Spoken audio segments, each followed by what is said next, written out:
जय मसीह की दोस्तों। आज के इस वीडियो में हम प्रोटेस्टेंट रिफॉर्मेशन के कुछ परिणामों को देखेंगे। Outcome of Protestant reformation. Protestant reformation या सुधार दिवस हर साल 31 अक्टूबर को मनाया जाता है, जिस दिन मार्टिन लूथर ने 1517 में विटनबर्ग में कैसल चर्च के दरवाजे पर अपनी 95 थीसिस लिखी थी, जिसमें सत्ता के दुरुपयोग और मोक्ष की बिक्री का वर्णन था। और यहीं से शुरू होती है प्रोटेस्टेंट रिफॉर्मेशन। मूल रूप से रिफॉर्मेशन ने यथास्थिति को तोड़कर चर्च को सुसमाचार और परमेश्वर की ओर मुड़ने के लिए आवश्यक बदलाव प्रदान किया। लेकिन रिफॉर्मेशन के दौरान हुए सभी घटनाएं प्रशंसनीय नहीं है और ना ही इसके हर अगुवे मसीही चरित्र के आदर्श थे। उदाहरण के लिए सुधारकों के एक समूह, जिसे उपहास पूर्वक एनाबैप्टिस्ट कहा जाता था, उन्हें उनके साथी रिफॉर्मर्स द्वारा ही सताया गया और शहीद भी कर दिया गया।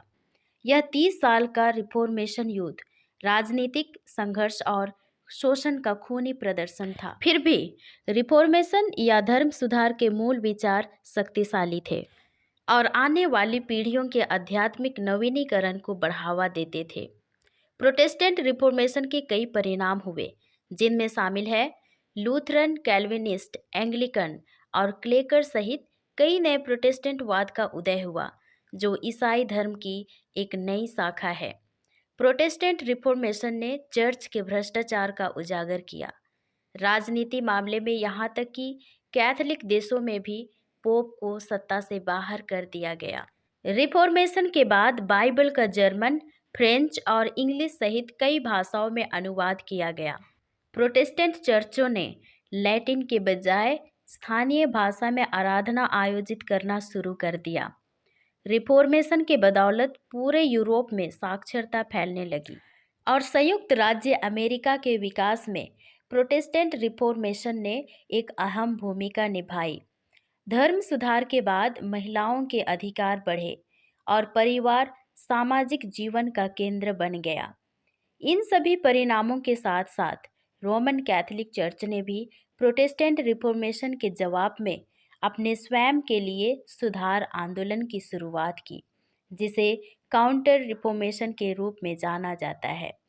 काउंटर रिफॉर्मेशन के तहत कैथोलिक चर्च ने कई सारे सुधार लाए, जैसे सीलिंग ऑफ इंडल्जेंस या मोक्ष की बिक्री का अंत, कैथोलिक सिद्धांत को मजबूत करना, जैसे कि पोप का अधिकार और संतों की पूजा। इसके बाद कैथोलिक चर्च के द्वारा जीसुट्स या सोसाइटी ऑफ जीसस समूह का निर्माण किया गया।